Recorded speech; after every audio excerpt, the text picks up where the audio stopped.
The morning sun poured through the glass walls of the Harrington corporate tower, turning every polished surface into a sheet of gold. And right in the middle of the blinding, perfect world walked a small 12-year-old girl named Marina Hale, clutching a brown envelope to her chest like it was the last piece of truth she had left in the world. Her backpack straps were frayed. Her shoes were dusted white from long miles of walking. And her breathing trembled with both fear and determination. As she pushed open the doors, dozens of suited employees glanced at her with confused curiosity, but Marina kept moving, her eyes fixed ahead. She had come to return something that didn't belong to her, something she found on a park bench 3 days ago, something that could either be meaningless or could change everything. But what she wasn't prepared for was the laughter that greeted her when she finally stepped into the office of one of the city's richest, most influential men. If you believe kindness still matters, and that everyone deserves a second chance, please like, comment, share, and subscribe to Kindness Corner. Your support helps us spread real stories of hope. Marina had never been inside a place like this. The floor smelled faintly of lemon polish, the air hummed with printers and keyboards, and everyone here looked important, busy, untouchable. The receptionist stared at her for a long moment before pointing the way to a large office at the end of the hall. That was where she found Grant Harrington, the billionaire investor whose face appeared on magazine covers every other month, sitting behind a polished desk with a smile that looked carved rather than felt. His suit was perfect. His hair, flawless. His expression, dismissive. Marina swallowed her fear and stepped forward, extending the envelope with both hands. It wasn't heavy, but it felt like it weighed her entire world. Inside it was a stack of documents, papers filled with plans, financial details, and personal notes she didn't understand. She only knew one thing: the men whose name was stamped across them deserved to have them back. But Grant Harrington didn't even look at the envelope first. He looked at her, then at his assistant, then leaned back and burst into laughter loud enough to turn heads through the glass wall. His assistant chuckled with him, exchanging glances that made Marina feel smaller than she already was. Grant assumed she was a prank, a distraction, maybe even someone trying to waste his time. Marina's heart squeezed painfully, but she stood her ground. She explained where she found the envelope, on an old wooden bench near the Riverside Gardens, how she kept it safe and how she used her limited school computer access to track down the company address. But every word she said only seemed to amuse him more. Grant waved his hand dismissively as if the whole situation was nothing more than a child's silly game. And in that moment, Marina wished she had never stepped into this cold, gleaming building at all. What Grant didn't know was that Marina's life hadn't been kind. She lived with her grandmother in a tiny apartment where the electricity sometimes flickered, and meals were more hope than habit. She used the same backpack for 4 years.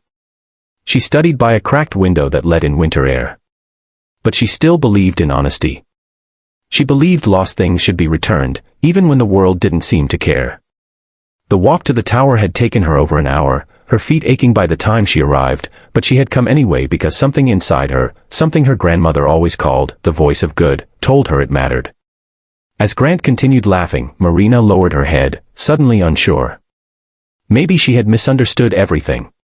Maybe the envelope wasn't important. Maybe returning it didn't matter. Maybe the world really didn't care about small acts of goodness. But then the office door opened. And a frail, older man stepped inside, leaning heavily on a wooden cane. His name was Arthur Linwood, a retired architect who volunteered in city heritage committees. His hair was silver, and his glasses sat low on his nose, but his eyes, sharp, intelligent, and weary, immediately fell on the envelope in Marina's hands. Something in his expression shifted. A mixture of recognition, panic, relief. Arthur slowly moved toward her, his cane tapping rhythmically against the floor. He asked her one simple question, and Marina explained everything: the bench, the envelope, the search for the address, the walk here. As she spoke, Arthur's hands trembled. That envelope wasn't just a random set of papers. It contained his original hand-drawn plans for a historical reconstruction project, documents he had poured months into and feared he had lost forever when his briefcase accidentally opened on the bench. Grant's smile evaporated instantly. Arthur turned toward him, not angrily, but with deep disappointment. He explained that Marina had returned something priceless, something that represented years of dedicated work and a heritage project that meant everything to him.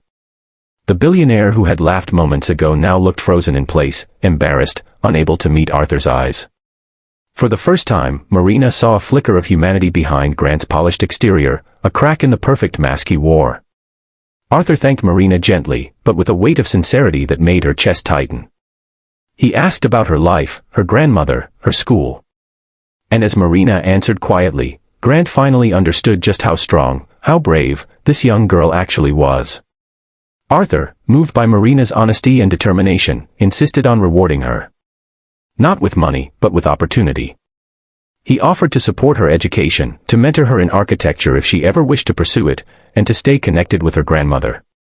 Grant, feeling the sharp sting of his earlier arrogance, apologized sincerely, not just to Marina, but to Arthur as well. And something changed in the room that Marina couldn't quite explain. It was as if the air softened, warmed, became human again. Grant walked her out of the office personally, a gesture that shocked every employee watching. Marina stepped back into the glowing sunlight with a strange feeling lifting her heart, something like pride, something like hope. She didn't know what the future held, but she knew one thing: she had done the right thing. And sometimes, that was enough to change more than one life. If this story touched your heart even a little, please like, comment, share, and subscribe to Kindness Corner. Your support helps us reach more people with stories that remind us humanity still exists. Before you go, comment below, kindness lives on. And with that, Marina walked home under the warm daylight, not knowing that her single act of honesty had set off a chain of kindness that would ripple far beyond anything she could imagine.